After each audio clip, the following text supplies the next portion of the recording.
because we are optimistic about the future. We have real challenges to address, but we have to keep that sense of optimism too. We need to take a broader view of our responsibility. It's not enough to just build powerful tools. We need to make sure that they're used for good, and we will. Just since the last F8, we've seen the Me Too movement and the March for Our Lives organized at least part on Facebook. But we've also seen people try to use these tools for harm. And that goes for Russia interfering in elections, for fake news, for hate speech, and for data privacy issues. But we also have a responsibility to move forward on everything else that our community expects from us too. Now, I believe that we need to design technology to help bring people closer together. Now, there's no guarantee that we get this right. This is hard stuff. We will make mistakes, and they will have consequences, and we will need to fix them. But what I can guarantee is that if we don't work on this, the world isn't moving in this direction by itself. So that is what we are all here to do. I want to start by talking about keeping people safe, and then we're going to discuss all the things we're doing to keep building services to help us connect in meaningful new ways. And I want to start today by talking about protecting something that is really incredibly important to all of us, and that is the integrity of our elections.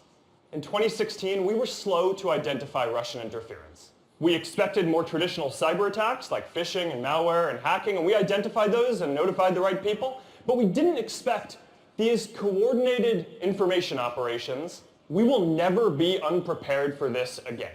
And since then, there have been important elections like the French presidential election, the German elections, the Alabama Senate special election last year, and we've been more prepared. We deployed new AI tools that successfully identified and took down tens of thousands of fake accounts before they could do anything. We've traced the fake account network back to Russia and taken down their network. We're making ads more transparent. So now you're going to be able to see who is running a political ad, who they're targeting, how much they're spending, and most importantly, what other messages they're sending to different people. By the end of this year, we will have 20,000 people working on security and content review at Facebook. And we've created an independent election research commission so independent academics can give us ideas and hold us accountable to make sure that these systems work. Now, this is an important election year, and we are focused on this. We are focused on fighting fake news more broadly. All of this we're fighting in the same way, with AI tools, with thousands of content reviewers, and the playbook here is building tools to get better at flagging content that is going viral so fact checkers can look at it so we can show it less, and for the people who do see it, to make sure that they see related articles that are more accurate, that put this in context so people can understand what's really going on. So a lot of the work over the last year and a half has been bringing on more and more fact-checking partners all around the world in different countries who speak all of the different languages that we need to cover. What happened with Cambridge Analytica was a major breach of trust. An app developer took data that people had shared with them and sold it. So we need to make sure that this never happens again. We're restricting the data that developers will be able to request from people. We need to make sure that we find any other bad apps that are out there. We're currently in the process of investigating every single app that had access to a large amount of people's information. We're going to bring in independent auditors to do a full audit, and if any data was misused, then we'll ban that developer, and we will tell anyone whose data was affected. Now, I also want to share one new thing that we're working on with data privacy. It's a simple control where you can clear your browsing history, what you've clicked on, the websites you visited, and so on. And we're going to call it Clear History. You're going to be able to use this tool to see the information about the apps and websites you've interacted with. You'll be able to clear all this information from your account, and you'll even be able to turn it off, having this information stored with your account going forward. When you clear your cookies in a browser, it can make parts of your experience worse. And the same is going to be true here.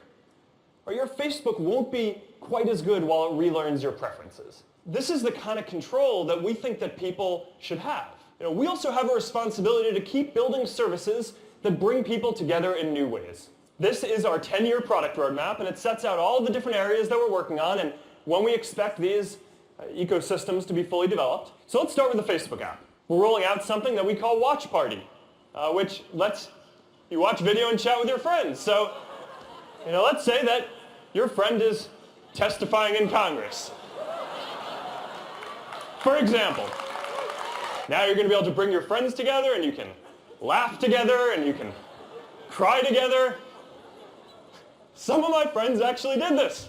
Today, we're launching a new Groups tab to make groups more central to the overall Facebook experience. We're building a join group button.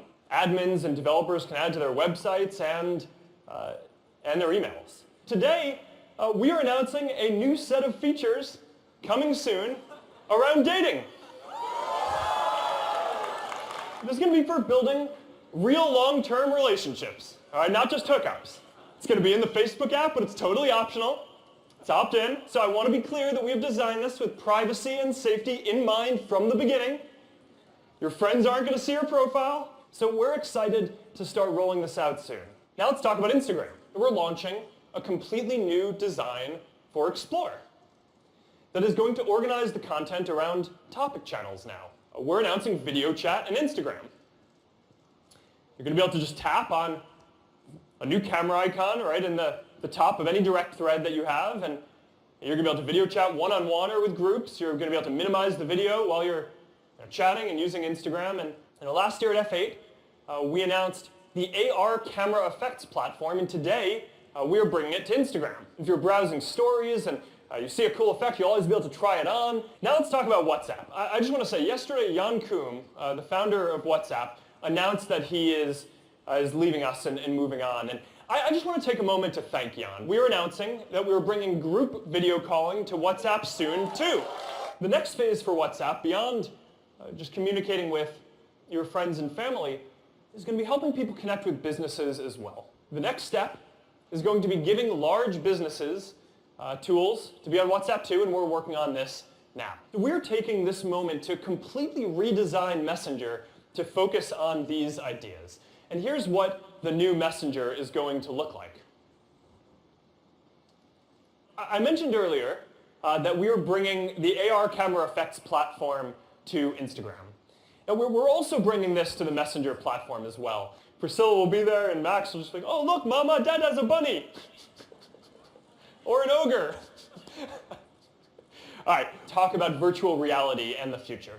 If you have some photos from your childhood home, we can now use computer vision to fill in the gaps with this pointillism effect and recreate the rooms of your childhood home where you grew up. So you're going to be able to go into VR with your family and visit and feel like you were right there. It feels like you were in a dream. It is wild. In addition to software, you know we're all building hardware. Oculus Go is shipping today. It starts at $199. It is the first really affordable standalone virtual reality headset. It's launching with more than 1,000 apps. Everyone at F8 is getting a free Oculus Go to take home. This is how we are thinking about our responsibility. So if you believe, like I do, that giving people a voice is important, that building relationships is important, that creating a sense of community is important, and that doing the hard work of trying to bring the world closer together is important, then I say this: we will keep building. So yes, this is an important moment. We need to do more to keep people safe, and we will. But we also need to keep building and bringing the world closer together. Thank you for coming out today. Thank you for everything you're doing to bring people together. We're also looking at improving the quality of public conversations. It turns out good old-fashioned upvoting and downvoting look like they close the gap between comments that invoke a lot of emotion but may not be civil. So we're going to be rolling this out as quickly as we can, and that's why we're so excited today to announce a third-party stories integration. You're on Spotify, you're listening to your favorite song, you decide you want to tell your friends about it. You choose Instagram or Facebook, the platform of your choice. You can right there in line add some art, make it look the way you feel. And then on the consumption side, when you see it, you can drop right in there, and then there's a deep link into the song. Watch Party is something we just announced, and we've been rolling out gradually.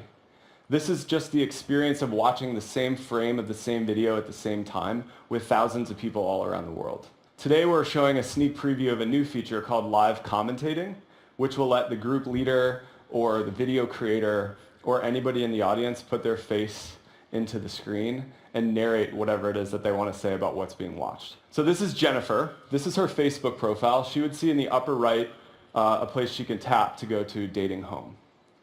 The first thing she would do here is set up a dating profile. This is just her first name. It is not visible to her friends. It's only visible to folks using the dating service, and it doesn't show up in newsfeed or anywhere else. So unlocking the event will mean she shares her dating profile with other people who are going to the event, are using the dating service, and have also unlocked it. Say she wants to talk to Jay. She'll start a conversation with a photo from his profile. Then if he wants to respond, they'll do so in a private messaging inbox connected to the profile. This is text only as a safety measure. Now anyone can also share their latest GoPro footage directly to IG as well. We're excited to give you a sneak peek of the new Explore. Now Explore is organized into topic channels based on your personal interests and tastes. You can easily browse across different topics. Today, we're taking our comment filtering technology even further by launching a bullying filter that hides language intended to harass or upset people. We're excited to share that group calling is also coming to WhatsApp in the coming months ahead. And in the next few months, we're also bringing stickers to WhatsApp. This year, we're really excited to announce M Translations. For the very first time, you're going to have the ability to talk to almost anyone you want in the world, even if you don't speak the same language. We're bringing AR to the Messenger platform. And you have this awesome podium that shows up, and a brand new pair of Kyries just drops in front of you. And when you're done with it and you close the camera, you're back into the experience where you can buy the shoe right then and there. I want to show you what the future of Messenger will look like.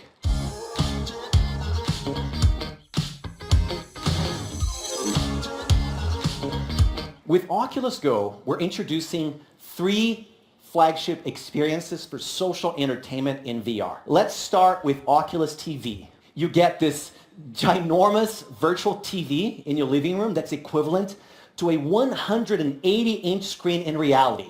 And it works just like the best smart TVs out there. Use the controller to change channels, navigate around, and starting this summer, you'll be able to invite friends, cousins, and grandparents to have a watch party in VR wherever they are in the world. Oculus TV launches this month, and today we're launching a totally new version of Oculus Rooms. We've built a new environment that is even more inviting. You can watch 3D movies or listen to music while hanging out and playing a board game together. We're excited to announce a new partnership with Hasbro. We're starting with Boggle, which goes live this month, and soon also Monopoly and Trivial Pursuit experiences. Next is Oculus Venues, which is going to be your ticket to live social events in VR. You get to sit in this awesome VR amphitheater with thousands of people and watch premium events together like soccer live. That's Oculus Go.